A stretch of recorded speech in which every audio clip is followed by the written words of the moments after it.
Hello everyone and welcome to another episode of Sarita's Flavors. Today we're going to be making another dish that is all over the internet, right? Seen all over the world. Everybody's trying to make it. Birria Tacos. Yes, I said it. Birria Tacos. Let's jump right in because there's many steps to this recipe. We're going to have to make an adobo first. After making the adobo paste, we're going to have to make a consomme. After making the consomme, we're going to jump right in and make the birria. Let's get started. So the first thing we're going to work on is our adobo paste. An adobo paste is basically a paste full of chiles.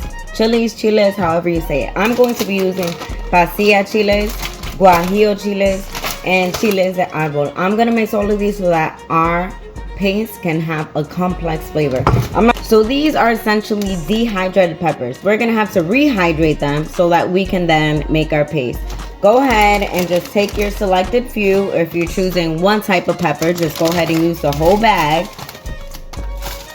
Right? Make sure you have a bowl of boiling water. We're going to let it boil for 5 minutes and then let it simmer on low for another 5 minutes. So essentially 10 minutes in total to bring these peppers back to life. Alright, so while we bring our peppers back to life, we're going to go ahead and work on our spice mixture. These are sesame seeds. We need 3 teaspoons of sesame seeds. Next, we need a tablespoon of black peppers or black peppercorns. If you could get the whole peppercorns, perfect. I can't open this, so I'm just going to go ahead and do this until I have a tablespoon. Alright, after our black pepper, we're going to go ahead and do a teaspoon of cloves. I am going to say every spice we're working with is super powerful. So if you see me get choked up, that's why. I feel all these little particles in my senses. Next, we need 2 teaspoons of ground ginger. We need 1 teaspoon of cumin.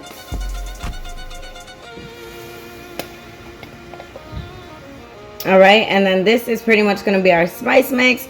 Once we have our rehydrated peppers ready, we're going to then put everything into a blender and make our adobo paste.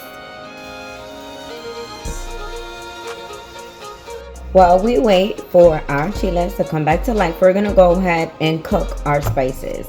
Adding to those spices is going to be 4 tablespoons of Mexican oregano, 4 tablespoons of thyme, 6 bay leaves. As you can see, they're all fresh ingredients, and we're going to use 8 garlic cloves. We're going to cook our spices until, let's say, the sesame seeds turn to a light, gentle golden brown.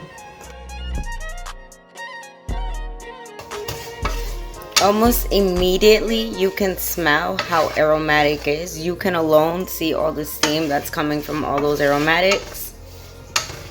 Once you have cooked all your spices, you're going to want to grab a blender or a blender cup like myself and carefully put those spices in. Now with our chilies, you're going to want to drop them one by one, making sure to remove the stem.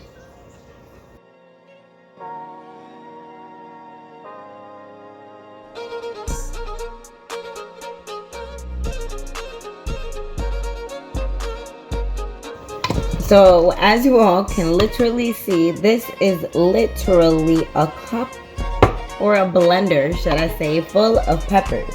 Ooh, I feel it. So I'm going to go ahead and take in 1 tablespoon of honey. Now this is all natural honey. It's going to add a little sweetness to it, balance out the flavor, and add a little extra note of flavor.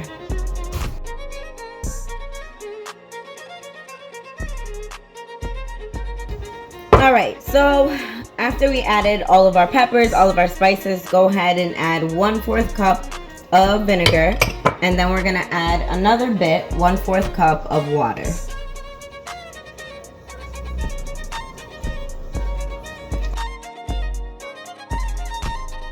I'm going to add a little bit more water because it's very thick of a paste. After blending all your ingredients into a chili paste, you should have a beautiful cream-like, but still guap-like consistency. Next, we're gonna move on to our steak. Here I have some pieces of sirloin. Sirloin is going to be your best cut because it's very tender and it's going to break up easily. For your tacos, I'm just going to season it with some salt and pepper, and then I'm going to sear it up so that it could contain and hold its flavor.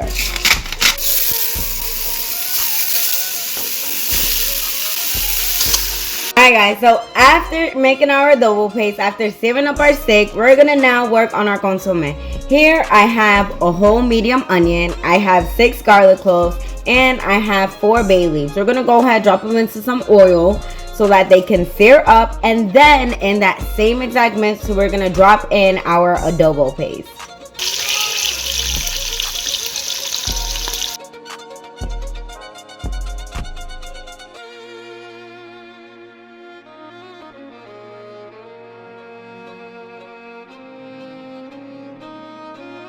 Tune into my pernil pork shoulder video for this recipe. Essentially, all I need from here at this moment is going to be the gravy and the sauce from cooking this pork shoulder.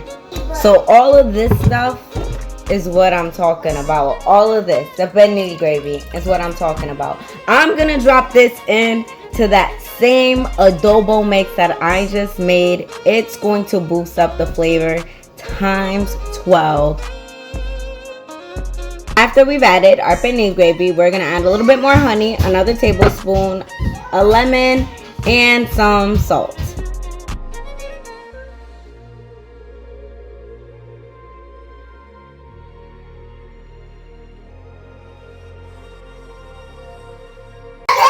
Alright, let's finish. I'm not going to tell you again. Get out of the kitchen. Mommy's cooking. There's hazards in here.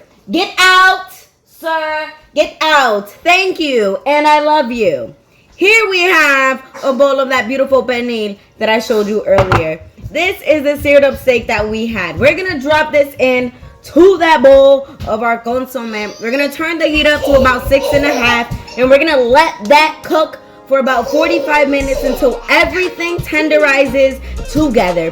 I gotta go and tell them again to stop talking so loudly in my kitchen. I'll be back soon.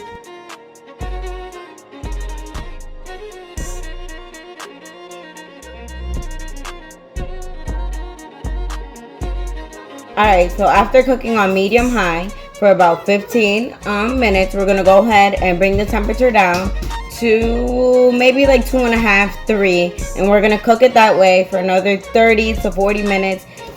You need to make sure that it's easy and tender enough to be able to pull apart with a fork, as so.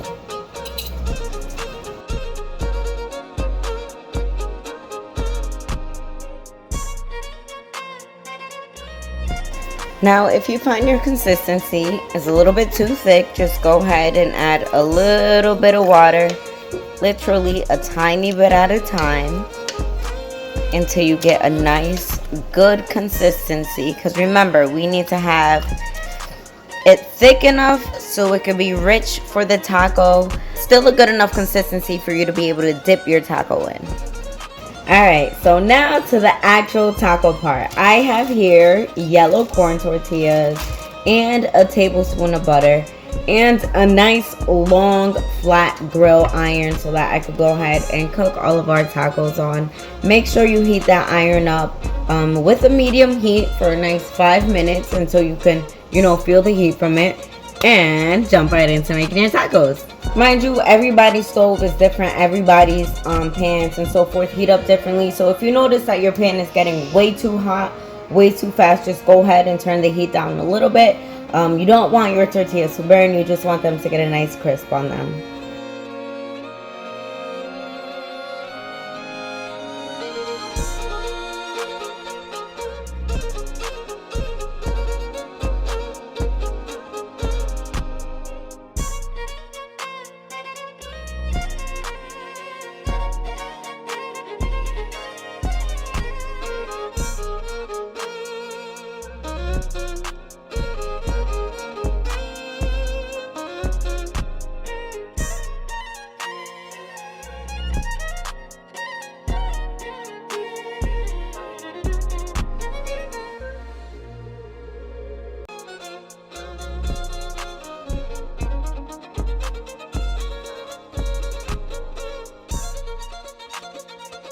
Alright guys, so we're all done. Here we have it, our beautiful birria tacos with the delicious adobo sauce to dip it in. Thanks for watching. Leave anything you would like for me to make in the future in the comments. Make sure you hit that subscribe button.